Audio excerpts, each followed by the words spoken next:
Dubartiin kun maqaan ishee Shaanteedha. Fi Shaanteen rakkoo guddaa qabdi. Reenfi tokko mana ishee keessa jira.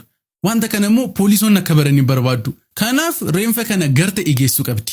Shaanteen umuriin ishee 23 dha. Fi dubartiin kun baay'ee bashannanuu jaallatti. Halkan tokko halkanuma normaaliidha. Mana hiriyoota ishee jirti. Dubartii kana faana Firaay. Egaa Shaantee fi Firaay yeroo gaarii dabarsaa jiru. Dhugaatii jalqabaniiru. Qoricha nama hadochus fudhachaa jiru. Kana malees immoo wantoota seeraan alaa adda addaa gochaa jiru. Sana booda mana bahanii gara mana dhugaatii deeman. Mana dhugaatii sanattis namoota waliin wal baranii dhugaatiinis akkuma jirutti itti fufeera. Guyyichis guyyaa addaadha. Dhugaatiin rakasa ture. Kanaafuu ni beektu guyyaa gaarii dabarsaa akka jiran. Sana booda halkan keessa sa'aatii 8 walakkaa ta'e. Shaanteenis tolee bakka yeroo galumsaati jetti. Ishee fi Firaay konkolaataa keessa seenuun achitti deeman. Firaayin mana Firaayitti buustee ofiishii immoo gara mana isheetti qajeelte. Egaan asfaaltii irra oofaa jirti.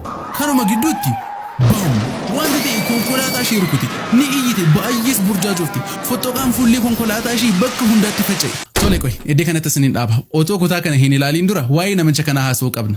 Biks. Amma Biks hojjetaadhuma giddu galaadha. Ijaaraa dallaati. Dubartii kana wajjinis waliin jiru. Jaalallee isaa. Garuu haala gaddisiisaadhaan jaalalleen hanqina maallaqaatiin xiqqoo ishee rakkachaa jirti. Sababa kanaafis Biks maallaqa qabu hunda isheedhaaf liqeessa. Si'a tokko qofaa miti. Sababa kanaafis kaffaltii konkolaataa isaa kaffaluun itti ulfaachaa jira. Sana booda konkolaataan isaa mootummaadhaan jalaa fudhatame. Erga konkolaataan isaa jalaa fudhatamee booda dallaa sanas ijaaruu hin danda'u. Sababni isaas dhagaa ittiin dallaa ijaaru konkolaataa isaan fe'ee fida waan ta'eef. Konkolaataan sun amma hin jirretti hojii hojjechuun isaaf hin yaadamu. Kiraa manaa sarara jirus kaffaluu hin dandeenye. Kanaaf Biks mana jireenyaa isaarraatii ari'ame. Sana boodas karaarra jiraachuu eegale. Waggoota lamaan itti aananiif karaarraa gara dhaabbata tola oolaatti achiin immoo deebi'ee gara karaatti marmaararra jira. Hojiiwwan murtaawaa inuma argata garuu hojiidhuma quubsaa ta'ee isa kaasuu danda'u miti. Egaan halkan tokko baay'ee halkanaa'eera innis magaalaa keessa deemaa jira. Egaa halkan inni akka deemu hin beeknu garuu deemaa jira. Achiin asfaaltii osoo qaxxaamuraa jiru kanuma gidduutti eessa osoo hin jedhamin Biks konkolaataadhaan rukutame. Konkolaataa Shaantee. Shaanteen Biksiin baay'ee rukutuu isheerraatii kan ka'e fuullee konkolaataa fuulduraatti bu'uun mataan isaa keessa gale. Qaamni isaa walakkaan konkolaaticha keessa seene.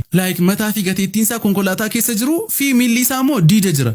Shaanteenis ni iyyite baay'ee nahuu jalqabdi. Kanaaf Shaanteen konkolaataa dhaabdee keessaatii baate. Achiin maqaa isaatiin namichi fuullee kurukutee jira jetti. Konkolaaticha keessaa isa baasuudhaaf yaaltitti. Garuu akkuma qaama isaa tuqxeen lakki kana gochuu hin danda'u jetti.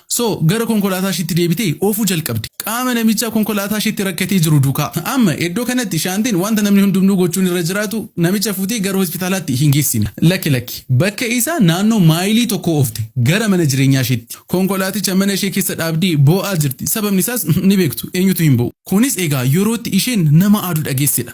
Biksidha. Baay'ee miidhameera garuu ammallee lubbuudhaan jira. Dhiifama isa gaafachuu jalqabde.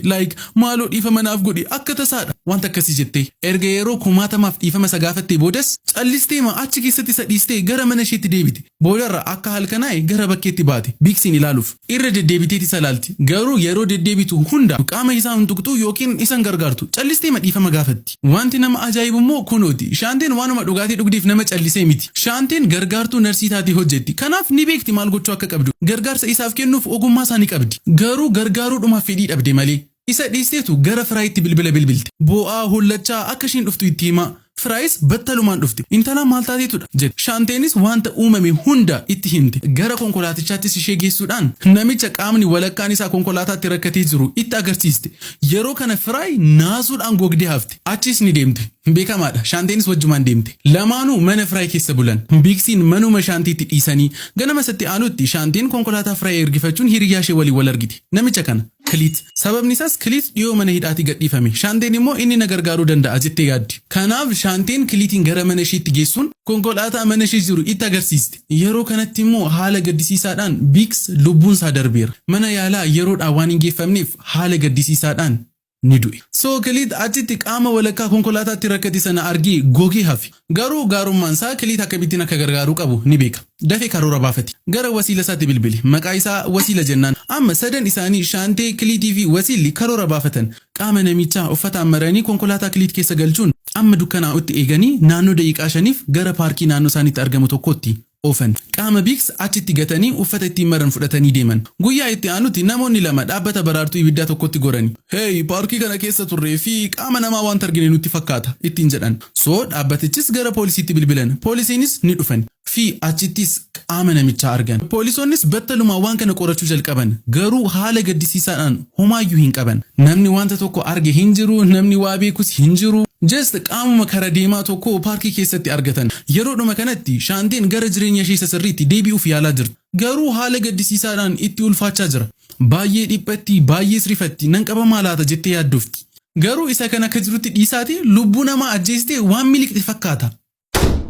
Garuu ji'oota afuriin booda Shaanteen hiriyyaa ishee waliin paartii jirti. Xiqqoo fooyyofteetti wanta uumames irraanfachaa jirti. Mudannoo dhiphisaa fi sodaachisaa sana irraanfachuudhaaf yaalaa jirti. So amma paartii sana keessa jirti. Dhugaatii hamma ta'e dhugdeetti. Sana boodas odeessuu jalqabdi. Namoota achi jiranitti seenaa ajaa'ibaa akkamittiin mana dhugaatii tokko baatee gara manaatti oofaa otoo jirtu kara deemaa tokko akka lubbuu dabarsite itti himte. Namoonni achi jiranis kana dhagahanii baay'ee nahan. Kanaaf isaan keessaatii tokko gara manaatti deemuun poolisiitti bilbiltee gabaaste. Guyyaa itti aanuttis poolisoonni gara mana Shaantee deemanii heeyyama sakatta'insaa qabatanii achittis konkolaataa ishee argan. Ammallee dhiigaa fi caccabaan foddaa balaa sanaa akka jirutti jira. Kanaaf bam to'annoo jala ishee oolchan kunooti sorri ishee lubbuu dabarsuudhaan himatamte. Mana murtiittis dhiyaachuudhaan yakkamtuu taatee argamte hidhaa waggaa 50 adabamte. Kiliitii fi Wasiilis yakkamtoota ta'anii argaman. Waggaa 10 fi waggaa 9 irratti murtaa'e. Firaa immoo hunduma isaanii irratti basaasuudhaan mirga immunity argatte. Kanaafiyyuu hin hidhamne jechuudha. Kun egaa kan uumame Teeksaasittidha. Kun immoo beekaa baayogiraafiidha. Horaa bulaa.